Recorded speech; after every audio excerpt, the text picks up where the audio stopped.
So I've been a Christian my whole life, pretty much. Like, I remember being 5 years old at my grandma's house and praying to invite Jesus into my heart. So that's just been my whole life, but I don't think I've ever really gone that like super deep. I didn't realize it until I started coming here. And I actually have been thinking off and on, like, a lot, that I needed to go deeper. I seek the Lord a lot. I try to read my Bible most days, but I knew that something was missing. And I've been actually expressing this to my fiance, my mom, Danielle and Pierre, and then for a couple months now. And I didn't really know what that missing piece was. So I went through Growth Track. I like just recently started serving, and then was really excited for Freed Conference, but I didn't think that like I personally was gonna need something out of that. I was just like, this is gonna be great. I can't wait to be part of it.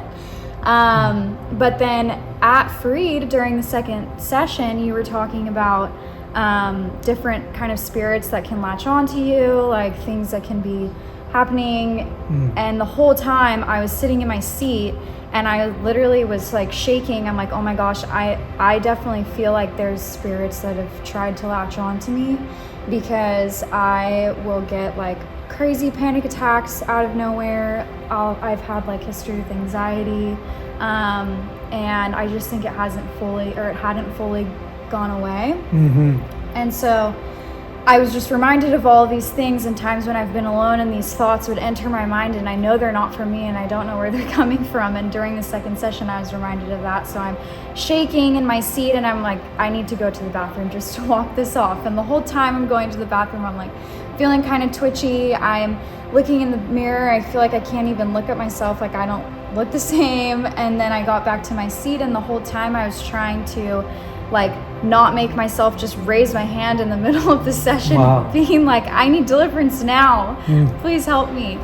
And then next thing I know, you're calling people to the front, like, if you need something, come up here, deliverance. So I was up at the front, and I just remember you were on one end and I'm on the other, and I'm like, okay, it's gonna be a minute till he gets over here and prays over me.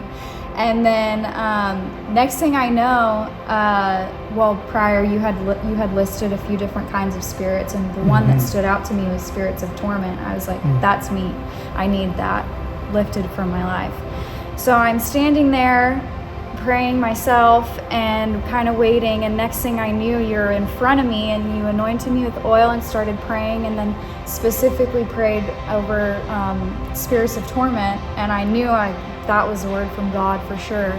And I was crying, and then I fell, and then next thing I knew, I was on my knees. And I've never done this before, but I've been wanting to, and I didn't know how to start, but that was the first time I ever started praying in the Spirit, which was very powerful. And since then, like, I just feel like I've been able to do that, which is so cool. And then, so that was the second session. And then in session 3, I'm pretty sure we were worshiping again with the worship team up front. And historically at church, I get really into worship. I feel it emotionally, but more on those like emotional songs. Whenever it's been hype songs, I have not been the person to like come to the front, jump around, whatever. But finally in session 3, I'm like jumping and I'm so excited, and I'm like, I feel so free. This is amazing. And ever since then, I've just wanted to be like at the front during worship, all in. And yeah, that was what I needed, that I didn't know I needed. And I just kept saying the rest of the day, like, I've been telling people I needed something and I needed to go deeper, and today was literally it. So powerful. Yeah. Thank you so much for sharing that with us. Thank you. Wow.